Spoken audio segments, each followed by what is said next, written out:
My Hero Academia, Season 3, Episode 18, titled Rashu, or if you're not a weeb, Rush, sees Yoshindo and the class of Ketsubusu Academy hiding because of the destruction that Yoshindo caused previously with his vibration quirk.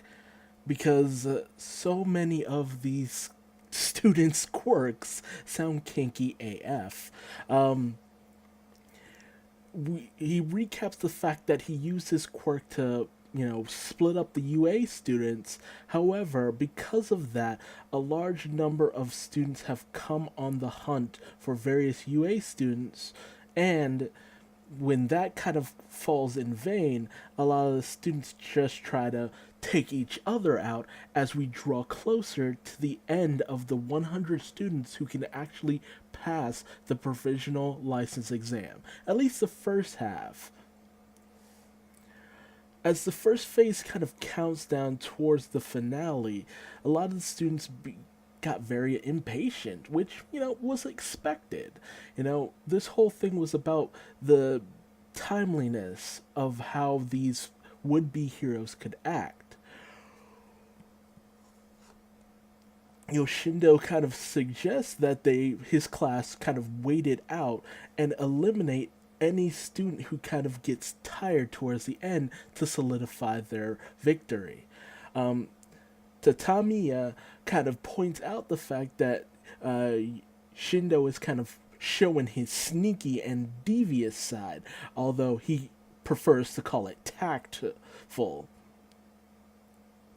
They begin to rush out and take out any students who are kind of injured or trying to limp away from certain situations, securing their victory.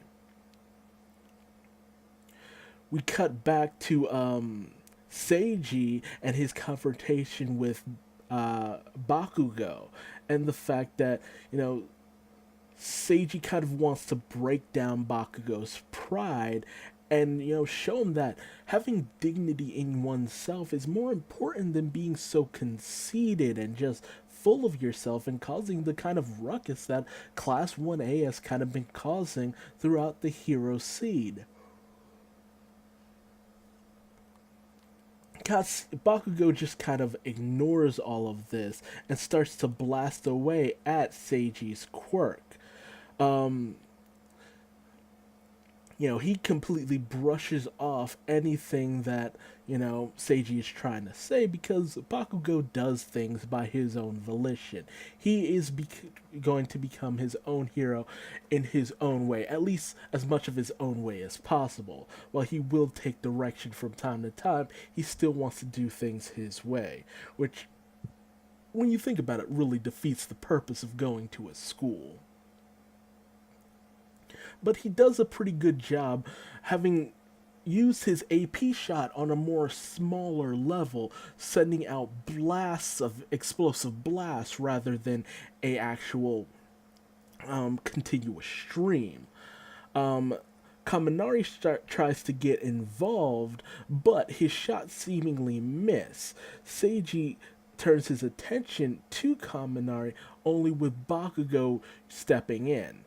Seiji manages to defend himself, only to have it, one of his meaty, fleshy bits, it's fucking nasty, man, just appear behind Bakugo, having had it go under the bridge that they're on and flank Bakugo from behind. Before Bakugo transforms into a meatball, though, he throws something to Kaminari, and he is consumed within the fleshiness. Man, this is nasty. Man, a lot of these students just have nasty abilities. It's not that they're not effective, but man, a lot of these are just gross. The girl with the telescopic ability where she just sinks into her own body is just like, ew, ew, ew. It's effective, but ew. Apparently, Seiji's ability is just that he kind of can rip off and expand bits of his own flesh and kind of knead and mold other people's flesh. They're still, they're not harmed by this, but they're incapacitated and they feel pain just like as if they were just in normal form. So he kind of warns Kaminari against going off on his attack since Kaminari was shown to be unable to focus his blast. He starts to kind of state the mission statement of this whole entire project in the fact that, with the elimination of All Might from the hero scene, the higher ups in the hero world want to kind of cut back on the kind of heroes that are put out there. Whereas before they could have All Might out there as the primary force with a whole bunch of other heroes just bringing him back up, they want to kind of focus on the best of the best more than anything else. Which is the reason why so few students will actually end up passing the provisional license exam. God, I'm sleepy as fuck. However, Seiji is caught off guard by a blast that actually came from one of Bakugo's grenade bombs he had to his side. This is what Bakugo threw to Kaminari beforehand. This throws Seiji off balance after he tries to fire at Kaminari. Kaminari lets out a little lightning shock, which we find out the disc that he launched prior is more of a focusing rod, allowing him to more readily use his lightning abilities and not harm those around him. We also see a bit of a flashback where Kaminari set up his point and shoot device that was collaborated between Power Loader and Hatsume, which is very nice to see. It's very clear that Hatsume will be like the very best of the best when it comes to developing equipment as soon as she kind of gets over her eccentricities. Ooh, big words, hard to say. We also kind of get a little bit of a funny moment where Kaminari kind of points out that he hopes it's not too hard to use. Because Kaminari, while he is a electricity user, he isn't the brightest bulb in the box. With Seiji incapacitated, Kaminari kind of goes on a bit of a rant that he shouldn't insult his friends, with Seiji having kind of put down both Bakugo and Kirishima, saying that they wouldn't make the cut in terms of the hero world. And because of Kaminari's attack, that kind of released Seiji's hold on both Bakugo and Kirishima. And apparently Seiji has to focus in order to keep them in their meatball forms. And so Kirishima goes in for a punch and Bakugo finishes Seiji off with a blast. This, however, frees all the other students as well, but both Bakugo and Kirishima are ready to throw down, having not really gotten their chance to shine because of being turned into meatballs. So they're going to be fine. That goes without saying. We cut back to Todoroki, who starts to wonder if any of the other students will actually be able to make it in. It starts to kind of believe that because their quirks were known, they might have had a hard time getting past their trials. However, in comes Momo and her group, having passed their previous battle, which again I'm glad we got to see because it really got to highlight just how capable these four are. Meanwhile, we cut back to Izuku and his team, where we see Sarah running from a group of students only to be picked up by be picked up by Deku, who lifts him up into the air. Uraraka drops some boulders that are attached to Sero's tape, which captures a lot of the other students, with wrapping up any stragglers that are left behind. They go in for the win, but one of the students starts to kind of plead with Deku that, their first years were second years, we gotta pass this. However, Deku, in a bit of coldness, but at the same time, this is just how the hero world works. It's just like he takes this time to say, we gotta pass as well. It's our duty and our responsibility to Class 1A to pass. So it's a very kind of cold moment, but at the same time, it shows how determined Deku is for this. He's put a lot of time, effort, and work into all this, and a lot of people have put in a lot of time and effort into him.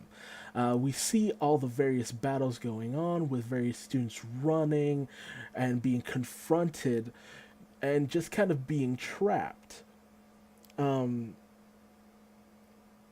We see a bit of an announcement that a lot of the goings on are starting to wind down, and we're getting closer and closer to the 100 student mark.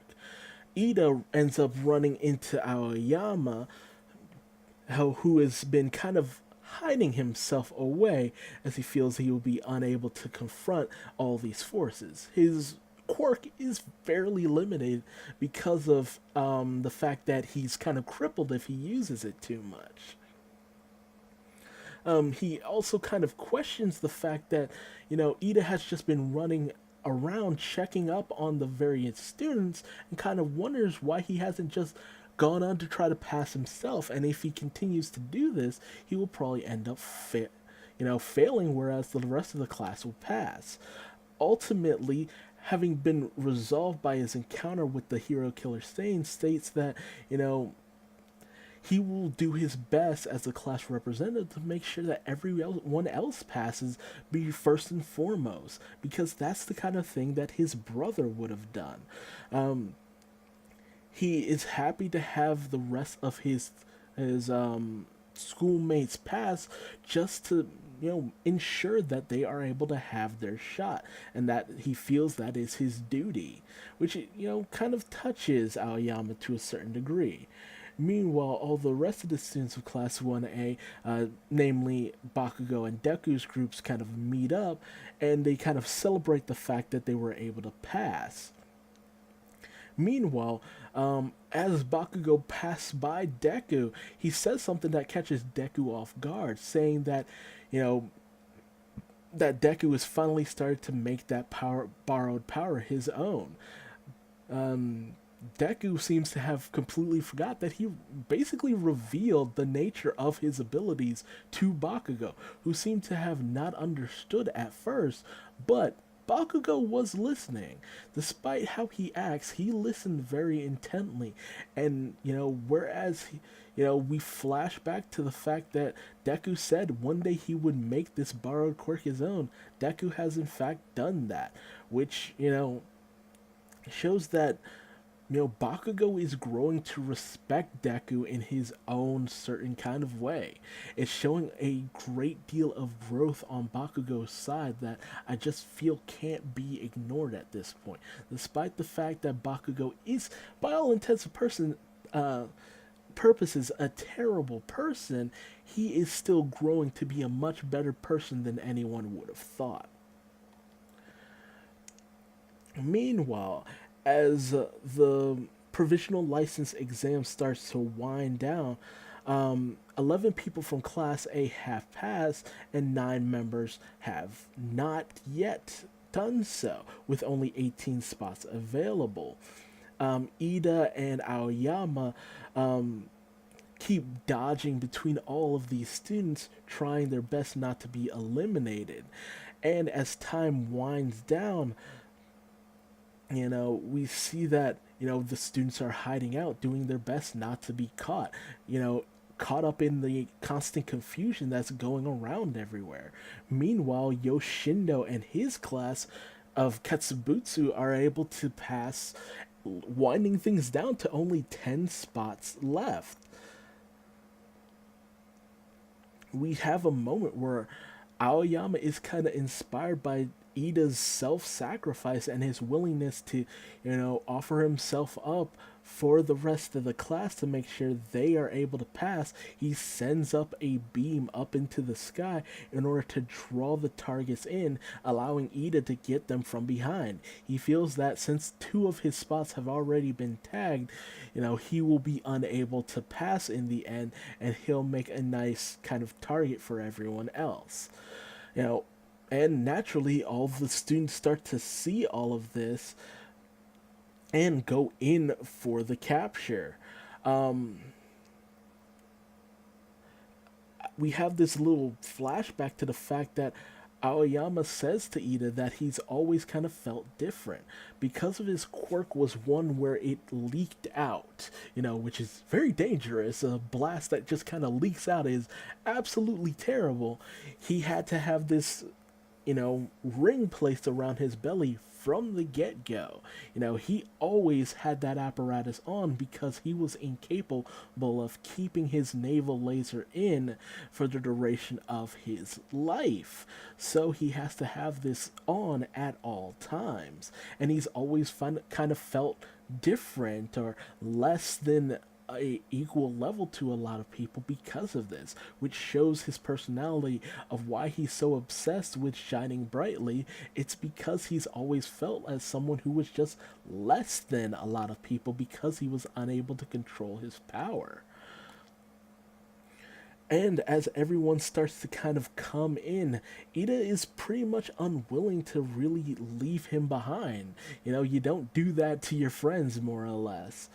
However, this flock of birds come flying in, blindsiding a lot of the other students, where we find out it's Koda commanding them with his Annie voice. Then we have, Tokoyami coming in with Dark Shadow, using it to kind of incapacitate a lot of the students. We have Mineta's, sticky balls all over the ground, trapping a lot of students. In comes Mashiro, who comes in just knocking kids down further onto the balls and capturing them. We have Toru, who we find out her ability is more one of, it's not that she's invisible, it's the fact that she's distorting light around herself, causing her to look invisible. And she uses that power where we find out she's able to reflect it in a way that acts very much like a solar flare. And it blinds a lot of students, which I think is absolutely fabulous. I love the fact that her quirk works like that because it gives different layers to the possibilities of what she can do later down the line. She goes in for the tag. Everyone starts going in for the tag. And it's even kind of pointed out to by Mina Ashido to uh, Aoyama that because they saw his beam, they were able to regroup and go in. It kind of saved them from a bad situation because it allowed them to get in, blindside a lot of the students. The plan that he had come up with actually worked out better than he could have ever dreamed. And because of this, a lot of the other students are able to pass. You know, one after another, we see these students start to pass, and I think that is the biggest highlight because while a lot of these students' powers technically shouldn't have put them so far ahead into a school like this where a lot of the entrance exam was based on power, we actually are getting to see that a lot of their quirks actually add up to a little bit more than just that. There's a lot of potential for these powers and abilities. And we also see that Cammy also becomes one of the people to pass. With only 2 spots left, Ida and Aoyama go in and get their victory, becoming the last 2 of the 100 to pass. Last minute entry right there and then. And we have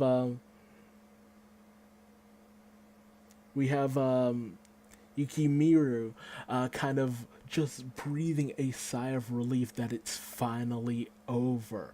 The students of Class 1A celebrate their fellow students' win. They're happy, they're overjoyed. Aizawa kind of breathes a sigh of relief, just glad that everyone managed to pass. However, he kind of goes on a bit of a tangent over the fact that because it took them so long, they obviously need more training, which is not wrong. But regardless, we cut back to the students of Shiketsu, where Inase is a little upset that Sheiji failed, and we have the class representative Mora kind of scolding say the fact that Seiji kind of went off on his own and got himself eliminated. He understands that Inase is kind of new, but he's just like, you shouldn't have gone off on your own either. And he especially scolds Cammy in the fact that, she's a second year and she should very much know better.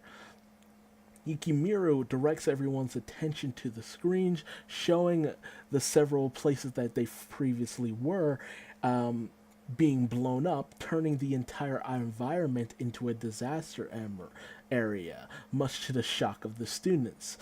The next phase of the provisional license exam will be a rescue exam, which was supposed to be what the students did in one of their first big exercises.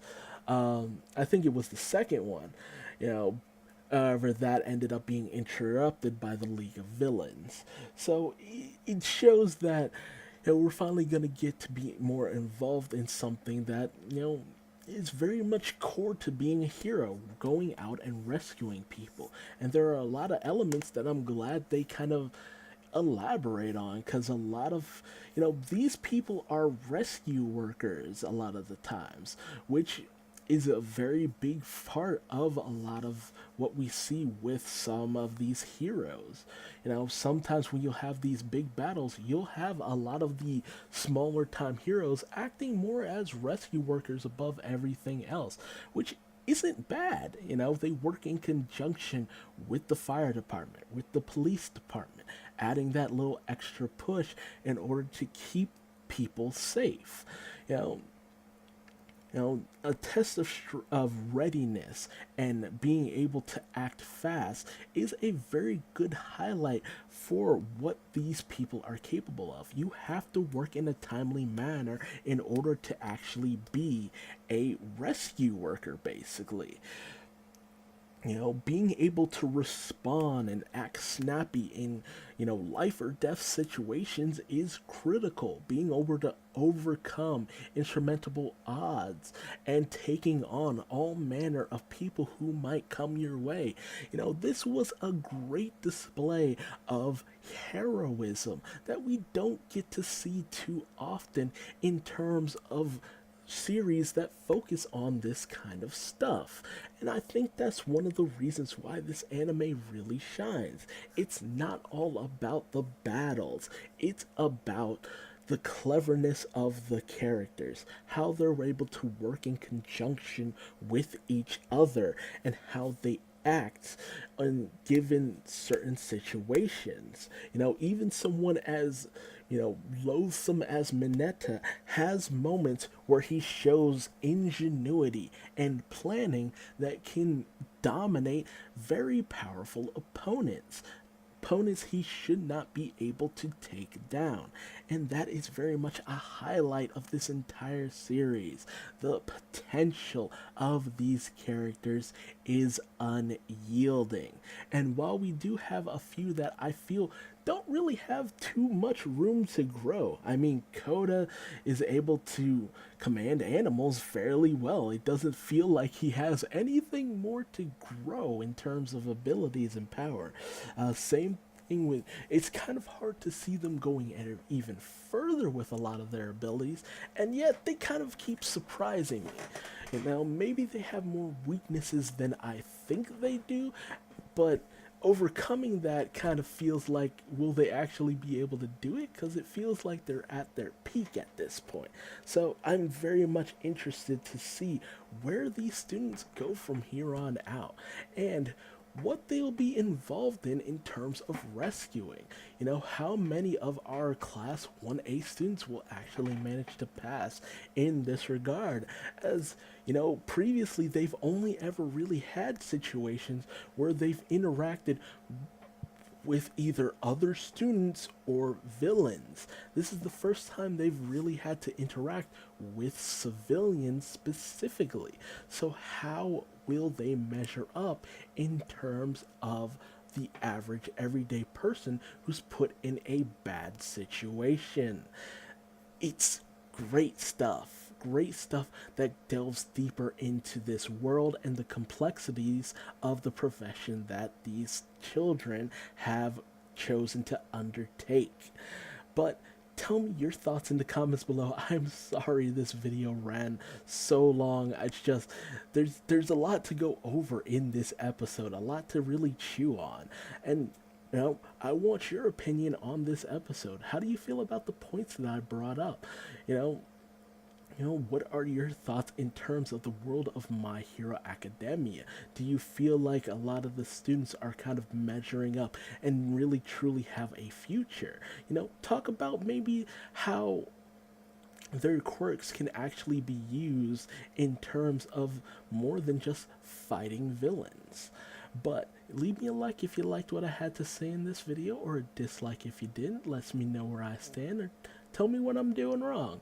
And subscribe for more My Hero Academia, for more acts of heroism. Thanks for joining me.